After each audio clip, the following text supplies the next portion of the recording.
What's going on, agents? It's LtBuzzLitebeer back with another Division 2 upload, and we've got a lot to talk about after yesterday's State of the Game stream.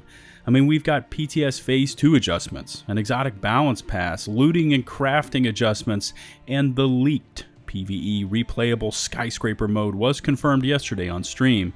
So yeah, it's a lot, and I'm going to do my best to fit it all into this video. But before we get this breakdown started, if you haven't yet smashed that sub button for intensive Division coverage, please do so. And don't forget to click on the bell icon to receive all notifications from my YouTube channel. Alright, grab a seat and something to drink, and let's begin.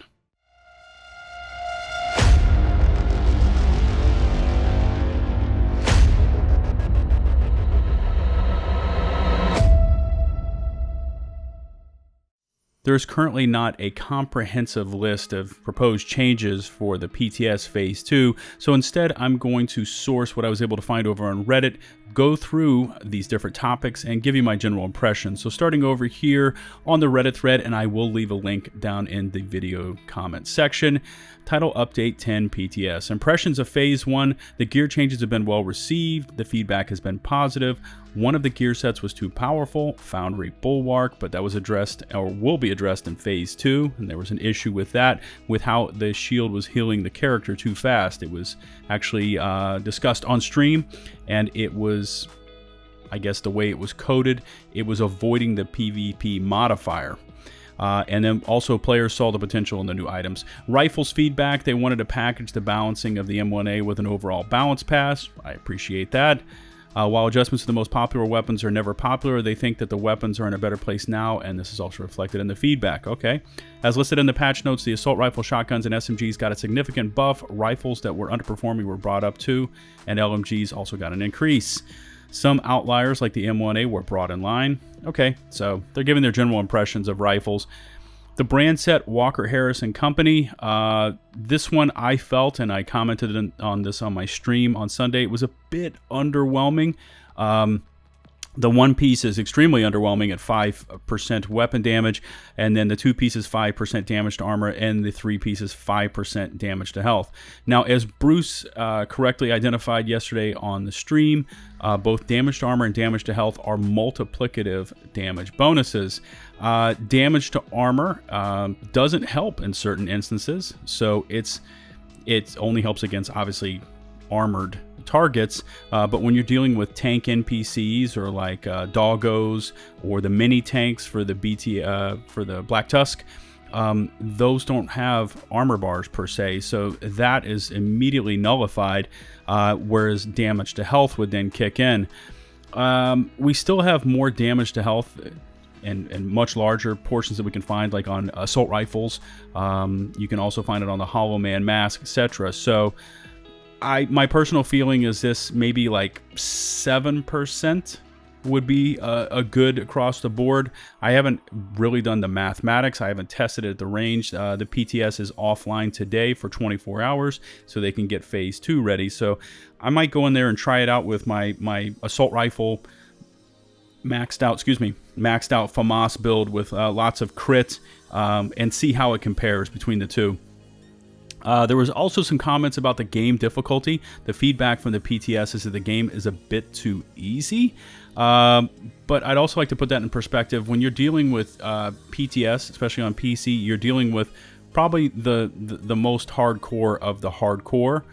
So these are people that really know the game inside and out. So you have to take, I think you have to take that comment with a grain of salt. Does it feel a bit easier? In my honest opinion, yeah, it feels a bit easier. Heroics aren't so intensive. They're still intense, but not as intensive as they were. So I don't know. We'll have to see how that one kind of pans out. One of the goals of TU10 is to increase the fun factor and increase the player power. Player power fantasies are always important. I mean, all you need to do is reference Warframe, where you're extremely powerful. And you can see just how rabid that player base is. So players want to feel powerful. I think TU10 is designed to kind of push it that way, and that's cool. For the hardcore, you can go play Legendary. Like I play Legendary. You can play Raids, things like that, and get your difficulty kick if you want to. Heroic should still be a challenge if you are not fully optimized, but when you are already min-maxed, Heroic will become easier, and Legendary difficulty is your next step. Yes, so you want to progress. Legendary should always be a challenge. It is. So overall, the feedback is understandable, but they think the game is in a good spot now where the activities should be more fun, but also not entirely trivial. I agree with that statement. PvP time to kill, TTK, excuse me. It was difficult to get objective feedback about the PvP changes because Bulwark basically dominated the PvP. Yeah, as soon as everyone found out that Bulwark was broken as hell, everyone just grabbed it out of the vendor, and the boo ran into the DZ, and where basically everyone's running around and you were unkillable. So Phase 2 should provide better feedback when Bulwark is fixed. Okay, that's great. Okay, so let's jump right into the PTS Phase 2 changes. This is once again referencing all the different topic bullet points over here on this Reddit thread. I will leave the link in the video description below. But obviously the Phase 2 is not active today. Different from other PTSs, they've actually taken the PTS offline for today, which is Thursday, and Phase 2 will go live tomorrow, Friday. You won't need to re-download the PTS. It'll just be the patch to basically make it go Phase 2. So first up in this Phase 2 kind of list of repairs was the Foundry Bulwark. Basically what was happening is whenever you or your shield was taking damage, 40% of that amount is repaired to both over 10 seconds. Okay. What was happening, though, is everyone was grabbing it and running it into PvP, and they give an example. For example, actual damage you were taking would be 100k, but there's a 70% PvP modifier, so it reduces the incoming damage by 70%, so you were actually only taking 30k damage, but the gear set would repair you for 100k, so it was perceiving that you were taking 100k. You were actually only taking 30k, but it would repair you for the perceived 100k, so it was basically making you unkillable. The healing is now calculated with the PvP modifiers in place, so they just had to basically plug that in. PvE issues for the Bulwark, the incoming repair attribute would also impact the amount of repair you get from the gear set and would make the set more powerful. This is also fixed for Phase 2. So we had players speccing into incoming repairs with that shield, heal over time. It was actually, I guess, adding a multiplicative repair skill to the characters, and was absolutely insane. Next one I really want to concentrate on is Phase 2. We always knew that Phase 2 would include an exotic balance pass. Here are the exotics. Exotic balance pass will be added in Phase 2, and this will be very interesting in combination with the gear changes of Phase 1. First up, the Chameleon. Damage increased by a whopping 32.8%. I got the Chameleon when it first came out. I like the way it works. It's kind of neat with the hexagons and how you have to fill them up, and then you get the damage buffs and stuff like that. I've never been a big fan of asking me to shoot at my target's legs. I purposely don't try to. Sometimes I do, but I don't like that one to increase the reload speed, but I definitely like the one of bouncing back and forth between kind of the torso to the head area and building up those different modifiers. Anyway, the Chameleon always had weak base damage. It relied on you going up onto those damage stacks in order for it to actually be competitive. Well, now it's going to be even more competitive. Damage increased by 32.8%. Next up, the Bighorn, which you can only get at, I guess, an RNG at the end of Legendaries. I have one of these as well. It's very underwhelming. Damage increased by 11.2% with more headshot damage while scoping. Thank you. There's also an issue that I've noticed with the Bighorn is that focus doesn't work with it, or some, those kind of talents that amplify scope damage. So, yeah, the Bighorn is not in a great place. It's a very, very specific. It's a niche weapon, but it is getting an 11.2% damage increase. Most exotics got a damage buff so they can keep up with other weapons. That's just a general statement they made. BTSU gloves give you skill haste buff for hive skills depending on skill tier. I actually use these on my healer build, and they are really good for using with the repair hive, so that's good to hear. And the Eagle Bearer is getting a 7.2% damage increase. That was one of my concerns, and I said this also on the stream last Sunday, is that the FAMAS that I have, which is a maxed out FAMAS with strained, was damn near right in line with the Eagle Bear that I have, which was also maxed out rolls through the re-roll station. And then once we went into PTS Phase One, I could see that the FAMAS got a pretty hefty damage increase, which was going to place it ahead of the Eagle Bear. So I was concerned it was going to make the Eagle Bear, you know, basically trash, and we're just going to throw it straight into our stashes. So it's good to see that the EB is back with a 7.2% increase. That's good to know. Excuse me. Looting and crafting changes of Phase 2. They updated the spread of item power between the minimum and maximum rolls. Result is mostly fewer rolls at the minimum. Perfect. Okay. Increase the minimum item power for all caches. Once again, great. This is a big one. Listen to this one. All containers and missions now scale their regular and targeted loot with difficulty. I asked for this in one of the videos, not to say that they actually did it because I asked for it, but I asked for it, so I'm glad that we're completely in line with this one. No more purples on challenge difficulty or higher. Holla freaking Luya. Increase the minimum and maximum crafting results with weighting added for a better spread between them. Okay, so pretty much all of the detrimental effects of loot and crafting that we've had in the game they're addressed, at least in wording in there. So they're addressing the minimum and max rolls. They're increasing the minimum item power for all caches. What is it saying? All containers and missions now scale, and targeted loot scales with the difficulty that you're on. No more purples on challenge or higher, and they're increasing the minimum and max crafting results with weighting added for a better spread between them. Yeah, these are all positive changes. I don't engage with the crafting bench unless I'm going to re-roll an exotic or something like that, because I've seen such crummy rolls come off of the crafting bench. I could go through 1,500 of some particular mat and get nothing. It's awful. So this is all positive changes. One thing they've also been commenting on and trying to improve on and trying to make a relevant attribute is weapon handling. I've read through the notes quite a bit, and weapon handling are mentioned quite a bit. So watch for weapon handling to make a big surge in TU10.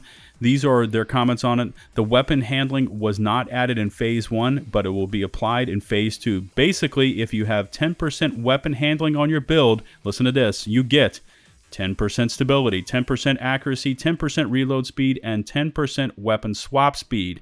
Remember, it kind of used to be this like, I don't know what you call it, like voodoo math. You could never quite figure it out. And it was basically, it would say, hey, it's 10%, but it was actually broken out at 2.5% across the four different attributes. Well, now, if you have 10% weapon handling, you get 10% stability, accuracy, reload speed, and weapon swap speed, all of them 10%. I like it. It's much easier math to get through. At the end, we want to enjoy the game and not have to have a spreadsheet open. Other PvP changes: Negotiator's Dilemma, the radius that marks targets is reduced to 15 meters, and the UI feedback is improved. The bleed damage for Stinger Hive, Auto Turret, and Explosive Seeker Mine was reduced by 75% in PvP. The damage of the Stinger Hive will be increased by 75%. The goal of that is more of an area, that's a strange wording that they had, more of an area denial tool that punishes you if you were in the range of it and you don't die from bleed when you get hit by one drone. Okay. Imperial Dynasty will no longer immediately ignite someone in PvP, you need to maintain 3 seconds line of sight to apply the burn. Okay. So this is going to, I guess, completely eradicate the fact that you could be around the block from someone and light them on fire and then run up on them, and they're not able to aim down the sights because they're on fire, and you just smelt them. Phase 3. Listen to this. Phase 2 will add a lot of additional changes, and it's becoming clear there will probably be a Phase 3 for the PTS to validate all the changes, especially because of the bulwark situation, and PvP feedback was not really that objective in Phase 1. So it sounds like they're going to add in a as needed Phase 3. Right, general topics, more stash space. They covered this on the stream. With the last increase, the stash space was doubled. We went from 150 to 300. At the moment, further increases are not on the table. I'm nowhere close to filling up my stash. It is something they can look at, but they don't know if it is possible because the last update was already. This is probably the one time that this will be increased. 300 is also a good amount, and they don't know if increasing it would actually provide an improvement. I'm sure it's got some server-related storage issues as well. Season updates. Season is extended. As mentioned last week, Season 1 has been extended to June 15th. More information can be found on the forums. Once again, I'm going to leave a link to all of these Reddit topics down in the video description, so don't forget to click in there. I'll probably put it as a pinned comment in the comment section as well. They also have the Guardians Global event is live. Every group of enemies has one or more Guardians. I'm pretty sure that we all know how this works. You got to shoot the Guardian so that you can actually shoot all of the rest of the squad members. If not, they are immune to your damage. Season 2, all seasons will be free for Warlords of New York. Excuse me. This is there is a premium pass that unlocks additional season rewards. It was free in Season 1, and players can currently still claim it. In future seasons, it will be a premium item. Okay. All right. So this last item that is listed here, this is the game and story leaks. And I'm going to read the wording exactly the way it is, and then I'm also going to play the recording from yesterday's stream. There are no spoilers in here, so don't worry, you don't have to turn off the video. But here is the exact wording from this Reddit post. Doing a PTS is always a risk because they deploy a work-in-progress build that may contain information that they would not have wanted to disclose. This is missing wording, sorry. This is what happened. It's missing the is. This is what happened with this particular PTS, and information was found. In any case, please be mindful of discussing this information so that the story is not spoiled for others. Also keep in mind, all of this is still a work in progress, so there might be more surprises down the road. Players might have also seen Skyscraper references. Yes, they are working on a new PvE game mode that is currently called Skyscraper. The idea of this game mode is that it should scratch that itch of a replayable PvE game mode. Yes. Also, just to clarify, this is not Underground 2.0. While they always wanted to take inspiration from Survival or Underground, the goal is to not simply to recreate those modes in the Division 2. So when Skyscraper comes out, and it will take some time, it will be a new and different experience. So this time I'm going to jump over. I've actually recorded directly off of yesterday's State of the Game stream, and you can hear Yannick, Bruce, and Hamish kind of discussing this just briefly. There are no spoilers in it, but maybe it'll give you a little nugget of information, and then we'll be back. We'll have seen references to what is called Skyscraper. And yes, we are working on a new PvE game mode, but we're currently coding Skyscraper. And the idea of this game mode is something that should kind of scratch that itch of having a PvE replayable game mode. So yes, that should have been a surprise. I guess it won't be. That's our fault. So at least it's fair for everyone to know. One thing that we wanted to make clear, though, because we already see immediately the comparison with Underground, and we see people talking about Underground 2.0, this is not a new Underground. And we've said from the beginning, when we talked about Underground and Survival, we said we were interested in finding inspiration from those kind of things, but we are not interested in recreating a copy of those modes in our game. And that's the case here. This is not an Underground 2.0, so it's just to make sure that everybody has the right expectations. When Skyscraper comes out, and it's going to take some time until it comes out, it's going to be a completely different and new experience. All right, agents, I think this is a great place to end this upload, and I look forward to reading your thoughts and feelings about the upcoming changes in the comment section below. Before you go, don't forget to smash that sub button and click on the bell icon to receive those upload notifications.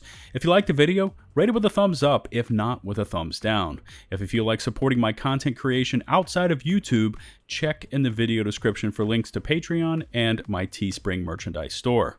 You can also follow me on Twitter for all my latest thoughts concerning most things gaming related, with a heavy emphasis on the Division franchise. And until the next one, this is LtBuzzLitebeer signing off.